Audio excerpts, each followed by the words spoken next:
Ambo cyane kabisa iyi ni imyitozo ifunguye ku bafana ndetse n'abanyamakuru cyangwa se itangazamakuru muri rusange. Ni imyitozo ekipe ya Rayon Sport irakora yitegura umwaka w'imikino wa 2025-2026. Ubu ngubu abakinyi bamwe na bamwe bari basanzwe bafite amasezerano, hari abamaze kuhagera, ariko nanone hari abandi batarahagera. Bitegejwe ko iki cyumweru kigiye gutangira abakinyi baza kuba bahagera, harimo nk'uwitwa Rukundo Abdulrahman Papley, hakaza abakinyi bagiye batandukanye barimo nk'aba Yusu Dianye, nabo baraza kuba bahageramo neza cyane. Ngira nkuko mubireba ahangaha bakayemo barakora stretching kabisa, imyitozo ibongerera imbaraga. Abakinyi bagiye batandukanye, yitwa Mohamed Cheli Hatara kawemo ameze neza cyane, kandi harimo abandi bakinyi bagiye batandukanye n'ubundi barimo barakora igeragezo kwa ndego ekipe ya Rayon Sport. Nkuko mubireba, reka nze nkubwira bamwe mu bakinyi baranga ariko batarayisinya, ariko bitegereje ko byanga byakunda byamutse bigenze neza cyane. Abakinyi babasha kuba bayisinyira, yitwa Rutanga Elike nimero 3, umwe mu batanze byinshi cyane bishoboka mu mupira w'amaguru mu Rwanda ndetse no mu ekipe ya Rayon Sport by'umwihariko n'ubundi muri rusange. Nawe akaba ari mu bakinyi barakora igeragezo kugira ngo arebe ko yakomezanya n'ikipe ya Rayon Sport. Hanyuma kandi umukinyi bamaze kuba basinyisha hatari akaba yitwa Harerimana Abdul Aziz aka Rivarido, akaba atangiye imyitozo ya mbere mu ekipe ya Rayon Sport mu buryo buri officiel hagati ya saa 6 kugeza ku saa 8 nibwo delay yaze kuba irangira, atereka umukono ku masezerano y'imyaka 2 ari umukinyi w'ikipe ya Rayon Sport. Abandi bakinyi bagiye batandukanye ndebamo amaso n'ubundi bagiye bahari, umuvandimwe witwa Lola kuva mu ekipe ya Vision Football Club yabashije kwimanuka muri deuxième division, umwe mu bakinyi bakina ku rundi rw'iburyo bugarira, nawe akaba hari kuri nimero 2, nawe akaba hari yitwa Lola, nawe arahari ameze neza cyane.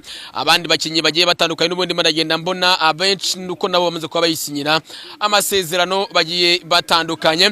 Hanyuma kandi harimo rutayizamu umukongomani nawe makuru imyitozo, ariko nawe teganya kuba yayisinyira, nuko tukareba n'ubundi nabane bazabasha kuba yayisinyira. Abandi bakinyi bagiye batandukanye bose nagiye mbona uwitwa Tambwe Gloire, umukinyi amaze kuba yisinyira amasezerano, yitwa Musore Prince alahari, yitwa Ntarindwa Aimable nawe ngo dire yararangiye, ariko igisigaye nuko bamutangaza. Hanyuma abandi bakinyi bagiye batandukanye maze kugenda mbona harimo uwitwa Rushema Chris myugariro kuva mu ekipe ya Mukura Victory Sport, nawe yamaze kwatereka umukono ku masezerano n'umukinyi w'ikipe ya Murera arahari. Abandi bakinyi bamaze kuba basinya amasezerano wenda maze kugenda nkubwiye n'ubundi nabo, yaba umukongomani witwa Shadrack Bing Belo, nawe akaba hari ameze neza cyane. Ubwo abo n'abakinyi bamaze kuba basinya amasezerano. Abakinyi basanga bahari namubona Asana na Innocent Mayeso Ratari arahari, hakanyuma nanone Ishimwe Fisto arahari, yitwa Mayeso umwana ukiri muto cyane ariko uzu umupira yitwa Cindy Paul Jesus arahari. Hanyuma Fabrice nawe arahari neza cyane, Ganijuru Elia nawe arahari.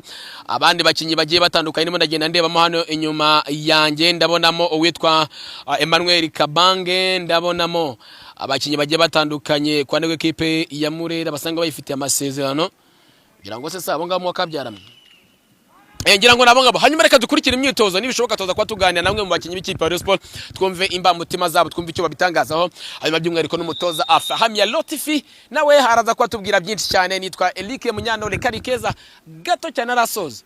Iyi kipe irimo irakora imyitozo yitegura umukino ukomeye cyane wa Super Coupe ndetse na Rayon Sport Day, umukino udahora mu ekipe ya Yanga, ariko amatariki ari fixe yaba Super Coupe yaba na Rayon Sport Day ntabwo aragera cyangwa se aratangazwa mu buryo buri officiel.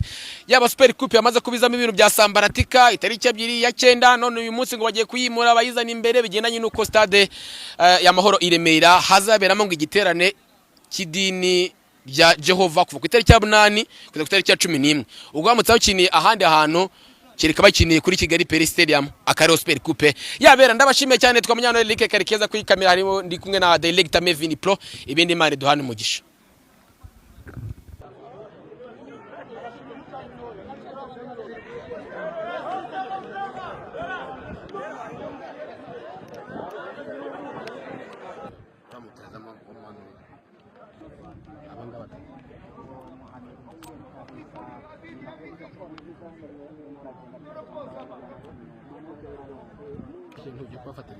Sibari gukrosinga se bagaruka bari bugaruka ariko nikuzengu we shawari nahageze utahari wari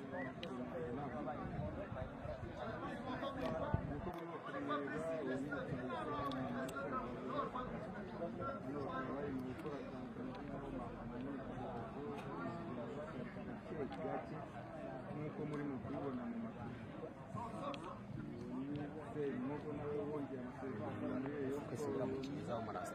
uzuminga n'umushinga w'amaraso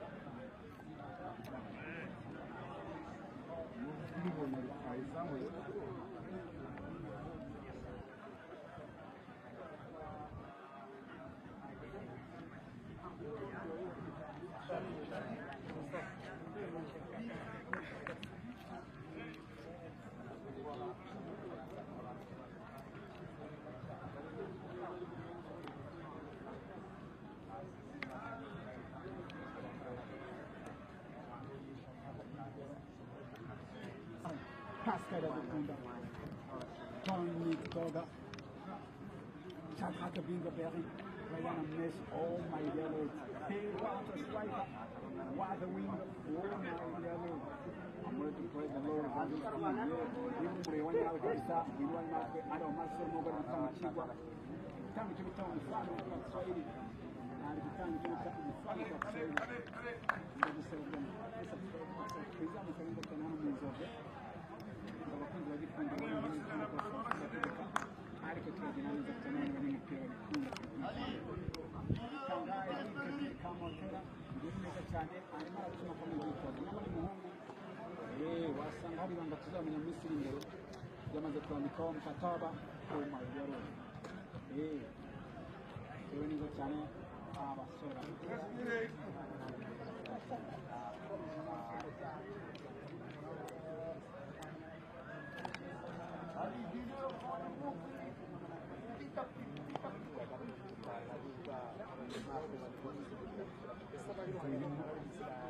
mechi azizi tuzongeye afahana leo kandi soma kabisa tunaweza kuangalia hivi ya mahiri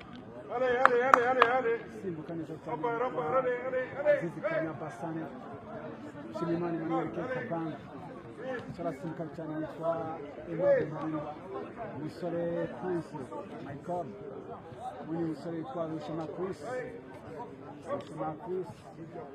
simukana cyane mu kibuga cyinshi